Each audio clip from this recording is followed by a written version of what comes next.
Guys, ഞങ്ങൾ ഇവിടെ ഉള്ളത് ഇന്ന് മെൽബണില്, വിക്ടോറിയ മെൽബണിലെ ടെസ്ലാറിലെ ടുലിപ്സ് കാണാൻ വന്നതാ കേട്ടോ.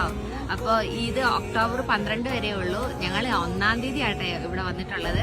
അപ്പോൾ പൂവൊക്കെ നല്ല ഭംഗിയായിട്ട് വിരിഞ്ഞിട്ടുണ്ട്. ഒത്തിരി ഉണ്ട് കാണാൻ വേണ്ടിയിട്ട്. പല കളറിലുള്ള പല ഡിസൈനിലുള്ള ടുലിപ്സ് ഒക്കെ ഉണ്ട് കേട്ടോ. ഭയങ്കര രസമായിട്ടാണ് കാണാൻ വേണ്ടിയിട്ട്. അപ്പോൾ നിങ്ങളെല്ലാവരും വന്ന് കാണണം കേട്ടോ. അപ്പോൾ നാട്ടിൽ നിന്ന് പാരൻസിനെ കൊണ്ടുവന്നിട്ടുള്ള ഒരു വിസിറ്റിംഗ് വിസിക്കൊക്കെ നമ്മുടെ ഫാമിലി മെമ്പേഴ്സൊക്കെ വന്നിട്ടുണ്ടാകത്തില്ല, അവരെയൊക്കെ കൊണ്ടുവന്ന് കാണിക്കണം കേട്ടോ. അവർക്കൊക്കെ ഭയങ്കര ഇഷ്ടപ്പെടും. അപ്പം നമുക്ക് ഇതൊക്കെ ഒന്ന് ഓടി നടന്ന് കണ്ടാലോ. ജാലകാരി മായ ജാലകാരി